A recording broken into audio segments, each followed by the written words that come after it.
মুরগি বর্গা দেওয়ার পরে, মুরগি রাখার পরে যেরকম নিরাপত্তায় তাদের কাছে আমাদের দেশ, মানুষ এবং ইসলাম নিরাপত্তা। আমাদের বাংলাদেশে অভ্যুত্থানের যে ইতিহাস, বিশেষ 2024 জুলাই এবং 5ই আগস্ট, আমাদের যে লক্ষ্য উদ্দেশ্য ছিল, এতগুলো মেধাবী ছেলে, হাফেজ আলেম এবং মেধাবী ছেলেগুলো যখন নাকি পাখির মতো রাস্তায় গুলিবিদ্ধ হয়ে তাদের লাশগুলো রাস্তায় আমরা দেখেছি, সেই ইতিহাস এখন আমাদের চোখের সামনে, তখন আমরা সহ্য করে থাকতে পারি নাই। তখনই কিন্তু আমরা আমাদের জায়গায় থেকে আমরা এই অন্যায় প্রতিবাদে আমাদের পরিচয় দিয়ে ব্যানার নিয়ে ন্যায়ের পক্ষে আমরা তখন রাজপথে আওয়াজ তুলেছি। এখন কথা হলো, আলহামদুলিল্লাহ অভ্যুত্থান তো হলো, 71 স্বাধীন তো হলো, কিন্তু আমাদের গ্রাম্য একটা প্রবাদ বাক্য রয়েছে যে মুরগি আমরা বর্গা বলি, বর্গা মানে জামানত আমানত রাখা। মুরগি আমানত রাখলো কার কাছে? আমাদের গ্রামে একটা প্রবাদ বাক্য আছে, শ্রীগালের কাছে মানে শিয়ালের। তাই শ্রীগালের কাছে, শিয়ালের কাছে যদি মুরগি বর্গা রাখা হয়, সেই মুরগি খুব নিরাপদেই তো থাকবে। আমাদের যে এই বারবার অভ্যুত্থান, আমাদের মানুষগুলো বাংলাদেশে বারবার জীবন দিল, রক্ত দিল, পঙ্গু হলো, 500-র মতো প্রায় উদীয়মান ভবিষ্যৎ সন্তানগুলো চক্ষু হারালো। আর বারবার আমরা এই ফলকে আমরা যাদের হাতে তুলে দেই, এরা হলো শিয়ালের হাতে যেরকম মুরগি বর্গা দেওয়ার পরে, মুরগি রাখার পরে যেরকম নিরাপত্তায় তাদের কাছে আমাদের দেশ, মানুষ এবং ইসলাম নিরাপত্তা। ইসলামী আন্দোলন বাংলাদেশ সহ যারা মাঠের ছিলাম, তার ভিতরে উল্লেখযোগ্য ঐতিহাসিক 19শে জুলাই ইসলামী আন্দোলন বাংলাদেশের সহযোগী সংগঠন ইসলামী যুব আন্দোলন, তারা বাইতুল মুকাররম ঐতিহাসিক আমাদের জাতীয় মসজিদের উত্তর গেটে অন্যায় প্রতিবাদে ন্যায়ের পক্ষে তারা যে ভূমিকা রেখেছিল, এর জন্য আমি বিশেষ করে ইসলামী যুব আন্দোলন তাদেরকে আমি ধন্যবাদ জানাই। আজকে সে ঐতিহাসিক 19শে জুলাই আমাদের মহাসচিব বলে গেছিলেন যে আমাদের মিটিং শেষ করার পরে যখন নিয়মতান্ত্রিক আমাদের মিছিল হয়েছিল, কোনো আলোচনা, কোনো উস্কানি বা কোনো ধরনের যে কারণে একটা অনাঙ্কিত ঘটনা ঘটবে, সব ইতিহাসকে হার মানিয়ে আমাদের দেশের যারা রক্ষা কবচ দাবি করে, সেই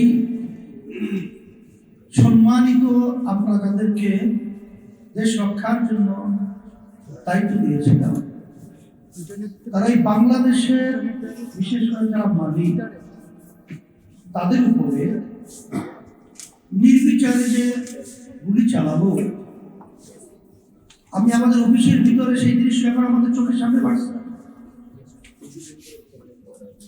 অর্ধশত আমার ভাইরা, আমার উদীয়মান মেধাবী ছেলেগুলো যখন গুলিবিদ্ধ হয়ে কাতরাচ্ছে, রক্ত যখন নাকি গড়ায় গড়ায় ভোর লাল হয়ে যাচ্ছে, তখন আমি বলেছিলাম যে জুলুমি শক্তি যত বড় হোক না কেন,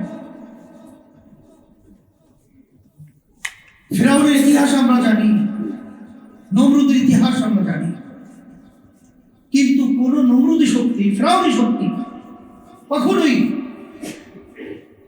অন্যায় যারা করেছে আর ন্যায় পক্ষে যারা ছিল তাদের সাথে কখনোই তারা পারে নাই। তখন আমরা বলেছিলাম বিশেষ করে আমি বলেছিলাম যে আল্লাহর রহমতে এই ফ্যাসিস্ট চরিত্রের যারা কার্যক্রম পরিচালনা করছে তাদের পতন কমই আল্লাহর রহমতে হয়েছে। আমাদের বাংলাদেশের বড় বড় ইতিহাস রয়েছে, ৭১ স্বাধীন হয়েছে, আরো অনেক বড় বড় উত্থান পতন হয়েছে। এই উত্থান পতন এবং এই যে আমাদের বাংলাদেশে অভ্যুত্থানের যে ইতিহাস, বিশেষ 2024 জুলাই এবং ৫ই আগস্ট আমাদের যে লক্ষ্য উদ্দেশ্য ছিল, এতগুলো মেধাবী ছেলে, হাফেজ আলেম এবং মেধাবী মেধাবী ছেলেগুলো যখন নাকি পাখির মতো রাস্তায় গুলিবিদ্ধ হয়ে তাদের লাশগুলো রাস্তায় আমরা দেখেছি, সেই ইতিহাস এখন আমাদের চোখের সামনে, তখন আমরা সহ্য করে থাকতে পারি নাই। তখনই কিন্তু আমরা আমাদের জায়গায় থেকে আমরা এই অন্যায় প্রতিবাদে আমাদের পরিচয় দিয়ে ব্যানার নিয়ে ন্যায়ের পক্ষে আমরা তখন রাজপথে আওয়াজ করেছি। এখন কথা হলো আলহামদুলিল্লাহ অভ্যুত্থান তো হলো, ৭১ স্বাধীন তো হলো, কিন্তু আমাদের গ্রাম্য একটা প্রবাদ বাক্য রয়েছে যে মুরগি আমরা বর্গা বলি, বর্গা মানে জামানত আমানত রাখা। মুরগি আমানত রাখলো কার কাছে? আমাদের গ্রাম্য একটা প্রবাদ বাক্য আছে, শ্রীগালের কাছে মানে শিয়ালের। তাই শ্রীগালের কাছে শিয়ালের কাছে যদি মুরগি বর্গা রাখা হয়, সেই মুরগি খুব নিরাপদেই তো থাকবে। আমাদের এই বারবার অভ্যুত্থান, আমাদের মানুষগুলো বাংলাদেশে বারবার জীবন দিল, রক্ত দিল, পঙ্গ হলো, ৫০০ মতো প্রায় উদীয়মান ভবিষ্যৎ সন্তানগুলো চক্ষু হারালো। আর বারবার আমরা এই ফলকে আমরা যাদের হাতে তুলে দেই, এরা হলো শিয়ালের হাতে যেরকম মুরগি বর্গা দেওয়ার পরে, মুরগি রাখার পরে যেরকম নিরাপদ নাই, তাদের কাছে আমাদের দেশ, মানুষ এবং ইসলাম নিরাপদ নয়। এই জন্য আমি সকলকে আহ্বান জানাবো, আসেন, আমরা বারবার ধোঁকা খেয়েছি। আল্লাহ রাসূল সাল্লাল্লাহু আলাইহি ওয়াসাল্লাম বলেছেন, মুমিন এক গর্তের ভিতরে বারবার পাছা খায় না, আচার খায় না। ঠিক আমি বাংলাদেশের সকল ধরনের ঘটনা সব পর্যায়ে আমি আমার ভাইদেরকে, আমার মা বোনদেরকে বলবো, আসেন, আমরা যে বারবার এই ইতিহাস রচনা করি, এই ইতিহাসের ফলকে আমরা আবার ভালোভাবে উপভোগ করার জন্য আমি যে আপনাদের সামনে আয়াত শরীফ তেলাওয়াত করেছি, আল্লাহ রাব্বুল আলামিন বলেছেন, ইন্নাকা লাআলা খুলুকিন আযীম, উত্তম চরিত্রের ভালো মানুষ ছাড়া, ভিতর বাহির এক মানুষ ছাড়া তাদের হাতে যদি ন্যস্ত হয়, তাই শ্রীগালের হাতে মুরগি বর্গা দেওয়ার মতো ইতিহাস বারবার আমরা দেখতে থাকবো। এই জন্য আল্লাহ রাব্বুল আলামিন বলেছেন, যে জাতি নিজেদের ভাগ্যের পরিবর্তন নিজেরা না ঘটায়, সেই জাতির ভাগ্যের পরিবর্তন আমি ঘটাই। এই জন্য আমি সম্মানিত জাতির বিবেক, সম্মানিত আমি সাংবাদিক আমার ভাইদেরকে বলবো, রাজনীতির সাথে যে জড়ায় আছেন এবং সর্ব শ্রেণীর পেশার শিক্ষক এবং বুদ্ধিজীবী এবং সর্ব শ্রেণীর যারা আমরা বাংলাদেশে বসবাস করি, আর আমরা সবাই একাকার হয়ে আমরা পরামর্শ ভিত্তিক আমাদের দেশটাকে সুন্দর করি, আমরা মানবতার মুক্তির পথ খুঁজি, আমরা ইসলামকে ক্ষমতায়ন রাষ্ট্রীয় পর্যায়ে নেয়ার পরিকল্পনা করি।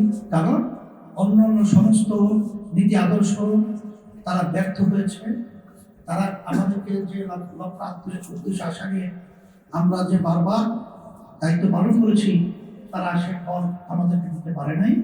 নতুনভাবে তাদেরকে পরীক্ষা করার মতো আর কোনো সুযোগ আছে? আর কোনো সুযোগ নাই। এই জন্য আমি সকলকে ধন্যবাদ জানাচ্ছি। আর বর্তমান সরকারকে বলবো যে আপনি যে কথা আগে বলেছেন, আর আমরা আপনাদের সাথে কথা বলেছি, জাতি আপনাদের সাথে যে আশা করছে জুলাই সনদ সহ আপনারা সেগুলো সুন্দরভাবে বাস্তবায়নে সেই পথে আপনারা আগান। যদি না আগান, তাহলে আমাদের বাংলাদেশের ইতিহাস তো বারবার স্মরণ করা যাচ্ছে, জুড়ে আপনাদের স্মরণ করা যাচ্ছে যে ক্ষমতা গতি কিন্তু চিরস্থায়ী না।